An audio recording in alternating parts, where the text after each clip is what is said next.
tous dans votre nouveau numéro de récap de l'actualité sur Niamey Info. À la une cette semaine, le président de la République du Niger, le général d'armée Abdourahmane Tchani, a reçu le 4 février 2026 l'activiste Nathalie Yamb, récemment nommée conseillère spéciale et détentrice d'un passeport diplomatique. En visite officielle, celle-ci a exprimé sa gratitude au chef de l'État, au CNSP, aux autorités et au peuple nigérien pour cette distinction, évoquant un soutien important dans un contexte de lutte politique tendue.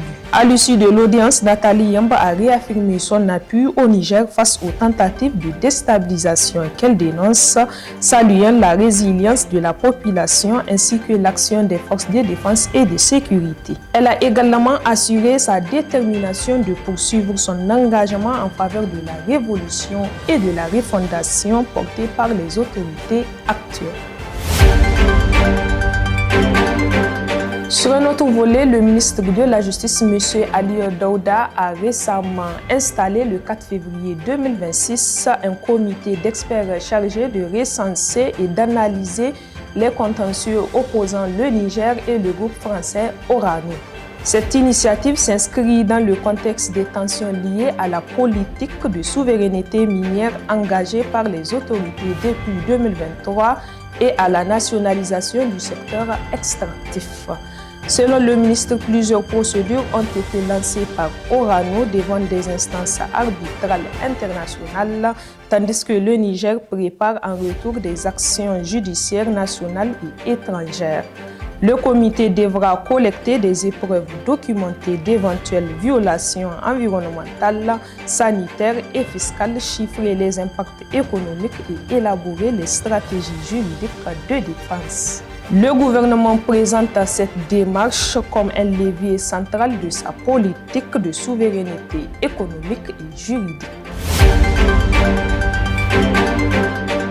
Dans le secteur éducatif, un arrêté interministériel des ministères de l'Éducation nationale et de l'enseignement supérieur fixe les dates des épreuves d'éducation physique et sportive pour les examens nationaux session 2026. Selon le communiqué officiel, les candidats au BPC composeront du 2 au 8 mai 2026, tandis que les épreuves sportives du baccalauréat se tiendront du 12 au 18 mai 2026.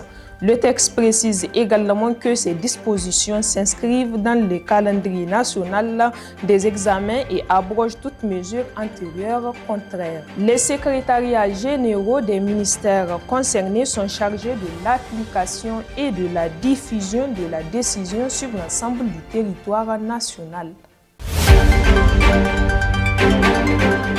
Cap enfin au Bénin où le gouvernement béninois a présenté le 3 février 2026 à Cotonou la vision Bénin 2060 à la FIA, nouveau cadre de référence destiné à orienter les politiques publiques sur les 35 prochaines années. La cérémonie tenue au Dôme de Sofitel a réuni membres de l'exécutif, partenaires techniques et financiers et représentants de la société civile. Ce document prend le relais de la vision 2025 et projette le pays vers l'horizon du centenaire de son indépendance. Élaboré à l'issue d'un processus participatif piloté par le ministre d'État Abdoulaye Bio-Tchani avec l'appui des services de planification nationale, la stratégie s'appuie sur les consultations dans les 67 communes et des études prospectives. Encadrée par une loi adoptée en 2025, elle est présentée comme la nouvelle boussole de l'action publique visant cohérence, continuité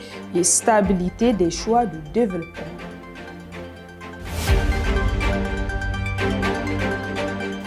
Point final de ce récap de l'actualité. Merci de nous avoir suivis. N'oubliez pas, vous pouvez retrouver tous les détails de ces informations sur notre site d'information niameyinfo.com. Vous pouvez également nous suivre sur nos pages Facebook, TikTok, Instagram, X ou encore sur nos chaînes WhatsApp et YouTube.